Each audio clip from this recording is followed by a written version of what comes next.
having our own side conversation here. Welcome back to the desk. I'm excited. We don't get many female guests, but when we do, we bring the best. Laila Ali is here, ladies and gentlemen. And from my understanding, you're just doing our show today, which is an honor.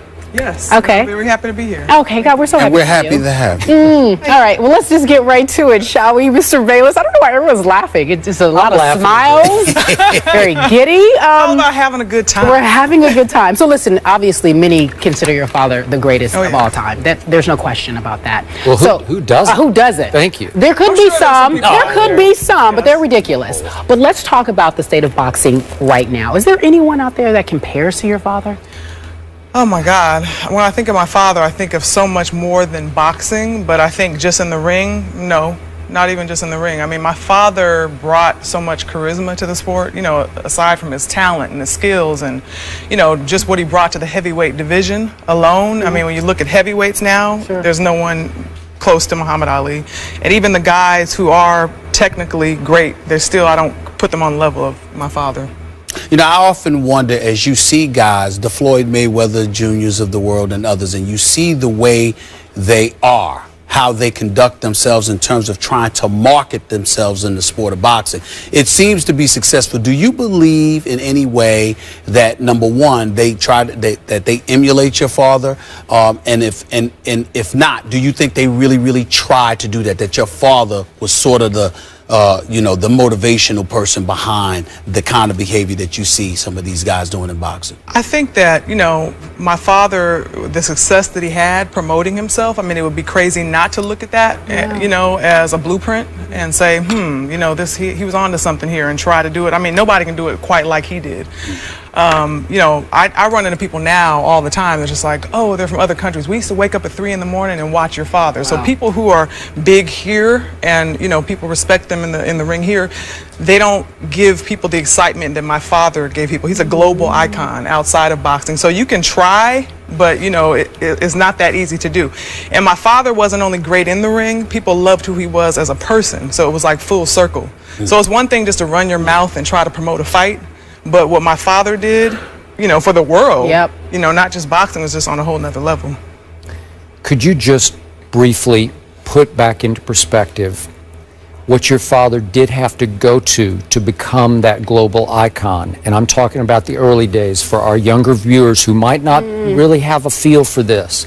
To go from Cassius Clay to changing to Muhammad Ali, to survive being a conscientious objector, saying, no, I have no beef with those Viet Cong. I'm not going to go fight for this country. And all that he went through, could you just put it in some perspective? I can. You know, there's so much that I could say because there's so much history there. And like you said, people don't know the history. Why is he loved so much? It goes way far beyond the ring. And I think that the main thing that people love about my father is the fact that he's his own man. He stood up for what he believed in. He didn't have a posse around him. You know, he wasn't worried about people taking his titles, his money. You know, he wasn't in fear of his life. You know, he just wanted to do what was right. And a lot of people didn't love him, you know, or they didn't agree with him. But one thing we all have to do is respect that, you know, because most people aren't going to do it, especially if you have something to take away from them.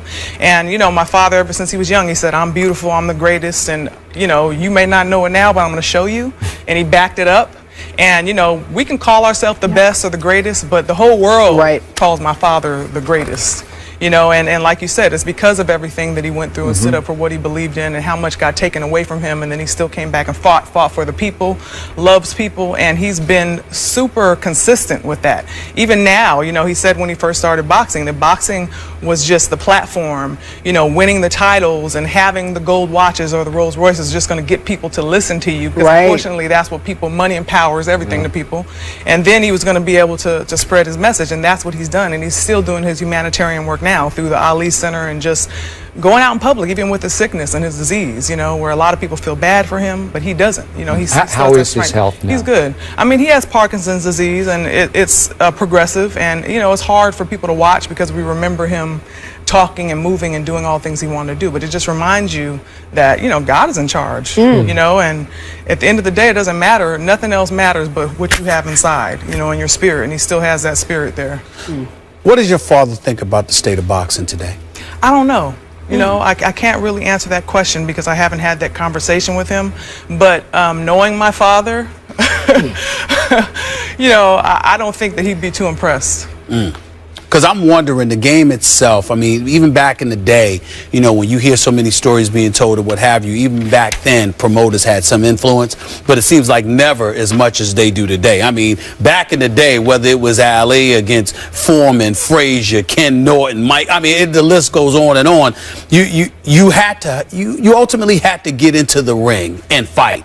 Whereas today, you don't necessarily have to do that, and the promoters are in the way more than ever before. Exactly. I'm wondering if that's something that he's ever talked about at all at any time. Yeah. No, I've never talked to him about that. And like you said, you know, back in the day, the best fought the best, and multiple times if they had to. And it wasn't, of course you want the money, but you want the bragging rights, and you just want to show. That's what a real fighter, you know, what it comes down to is like, you're going to get in there and you're going to be challenged. Because, I mean, I had that problem in my career, as you know, we've talked about over and over again, that, you know, I love to fight. I was good at what I did. A lot of the girls in my weight class just weren't anywhere near as talented as I was. So I would have to get in the ring and fight girls that I knew weren't going to be challenged. Right. And then there were certain girls I wanted to fight. They wouldn't get into the ring with me, but they're going around saying I won't fight them. But I'm like my father in the sense that, you know, knock me out, and I'm going to say, you're the woman, can I have a rematch? That's it. I'm not going to run from you because, I mean, what's that going to do? I want to be able to go home and sleep at night. You know, to be able to call yourself the best, you have to beat the best. So, well, speaking of that, and this kind of leads us to a debate we often have on this show. I want to get your take on Manny Pacquiao and Mayweather. Was one scared of the other? I don't think so. Look at that. Look that way when you say that. Look that way when you say that. I don't think so. Keep going. I'm coming from a fighter's perspective. Okay. Knowing, you know, I don't know both of them well, but I know both of them. They both have talent. They both brought, you know, what they had to the ring. And it's just that sometimes there's so much going on in the background, you know, with the promoters and the money and all this. Like Mayweather is so talented that, you know, a lot of people would look at Manny and say, oh, he has the power to beat Mayweather, but Mayweather knows how to get around certain things just with his skills, you know, and I just don't see him being afraid of Pacquiao and vice versa. So, you know, it's still annoying because, you know, these guys let their egos get to their head. Right. And, you know, 30 million or 40 million doesn't matter. At the end of the day. At the end of the day, just get in the ring and let's make it happen. So it really comes down to what type of man you are, you know, and I think that it does at some point have something to do with the fighters and the decisions that they're making, but not necessarily being afraid. So I don't think it's fear. You don't feel that Mayweather was more afraid of Pacquiao? You don't? Okay. So I just don't. That's been his stance the entire time. He's so disrespectful. I've seen him. Okay. I've seen all of you. Explain yourself. Go ahead, explain. The thing I despise about today's boxing is that I did have the privilege of covering a number of your father's fights. They were heavyweight fights, as you well know. It was all about the heavyweight division, and it was a parade of stars. Obviously, every time your father fought through his prime, it was against somebody who was really credible, somebody who posed a real threat to him. That has dried up. Is there much left in the heavyweight division that you're really interested in? No. Because we're talking about Pacquiao and Mayweather. These are the little guys now. These are little, right? But you also got to remember when you got Vitaly or Vladimir Klitschko, and they outweigh their opposition by 50 pounds, that will help you lose interest too. Okay, but here's the problem. For some reason, we could go deep into why this is. The kids of the last couple of generations said, no, I'm not going to box. Maybe they looked at your father and they said, ooh, maybe that's what happened to him. And they said, I think I'd rather play football or basketball or baseball, whatever else they chose. And all of a sudden, it put Floyd in a more and more commanding position where when he fights now, he can just sort of name his figure. Off one fight, he could be set for life on any given night. He makes a minimum of 40 million. It's just staggering. Think about that. 40 million bucks? Okay. So to me, he looked at Manny Pacquiao, and I'm going back 5 years now, when Pacquiao was Pacquiao. And I think we're going to do this topic here in a second, but he's had a big spiritual conversion, and he became a politician. He's in a second term now in political office. So back in the day, when he was a zealot in boxing, when he was a terror, I think Floyd looked at him as, wow, he's as quick as I am, and he punches much stronger than I do. Floyd's just not a puncher. You admit that. He's not a knockout artist. He's a defensive fighter who has great skills. I've never doubted the great skills. Manny has proven that he can be had, though. You know, I mean, he did Okay, just but I wake just up. said 5 years ago when Manny was at his peak, when it was time for them to fight, Floyd is saying, no, why would I subject myself? Why would I risk I want to that? hear from her. Well, at the end of the day, everyone can have their opinion, you know, so, and that's fine. You know, that's fine for you to feel that way as far as I'm concerned, because nobody really knows except those two men. Right. But at the end of the day, I feel like part of the reason that, you know, Pacquiao did get knocked out, and that does have an effect on you in the wars and things like that. So no, that might not have happened to him when they were talking about fighting each other. But, you know, you never know what would have happened if him and Floyd would have fought. You know, Floyd isn't a knockout artist, you know. He gets people with his speed, you know, and just being slick, and you don't see punches coming. But, you know, everybody, it doesn't matter. The point is to win the fight. And, you know, we all have different routes of getting there. At the end of the day. So just because Pacquiao punches harder than Floyd, that I wouldn't take anything away from him. Nobody But punches. if you can't land that shot, it doesn't matter. And if you can't land it, if somebody moves just a little bit and you land it, but you don't land as hard, you know, it's gonna make a difference. Hands can't hit what your eyes can't see. Oh, okay. Just a reminder. I could say that for Floyd versus Pacquiao. Okay, so he brought up Pacquiao and Bradley. They're having a rematch, obviously. You know, he lost to Bradley. And so actually, Joel Diaz, which is Bradley's trainer, essentially said, he had this quote that was pretty interesting, and we can put it up, but he essentially said, I think this is Manny Pacquiao's last fight. He's trained people towards the end of their career, and he could tell that this is basically the end of his career. He has too much wear and tear on his body, and he has too much compassion for his opponents. So your thought on this, is this Pacquiao's last fight? Is that the end of his career? Who would know? I mean, you know, people always have speculation, you know. That's something that Pacquiao might not even know right now. You know, you do have to take it fight by fight, and that happens to all fighters when they get to a certain age. They've had some wars, they've been knocked out. People start, you know, talking about whether or not it's going to be their last fight or whether it needs to be, but that's really up to him. What I would be doing as the fighter and the trainer is focusing on that he's going to be in the ring. And obviously, I didn't actually see that fight, but I know that, you know, it was a controversial decision. So, you know, he must have been doing something.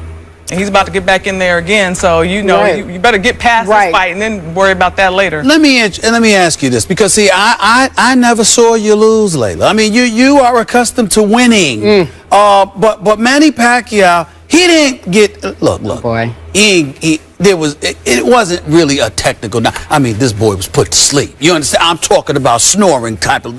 That's how gone he was. He was up in 5 seconds. Whatever. 5 seconds? He was Later, walking checkers around or and then he chess? played Listen, chess. so that chess, one. okay. All I'm saying to you is this: Bernard Hopkins and others have been on the record saying, how you go down when you go down like that.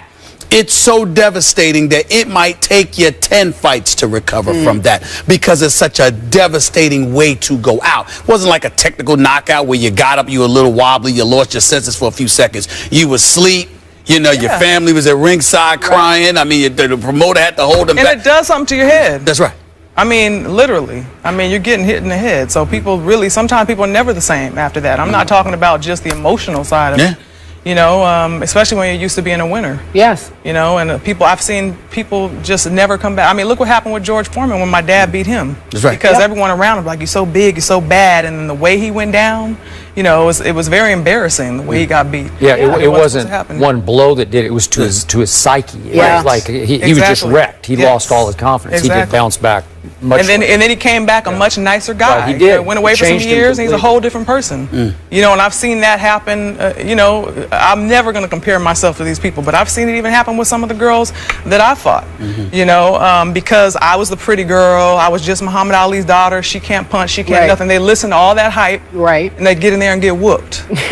And they have to deal with me and me being in their face and saying what I'm saying to them, and then they can't do anything about it, and then they have to go back and regroup and figure life out. You know, so like I said, be what it may. All right. Who's the best fighter in the world right now?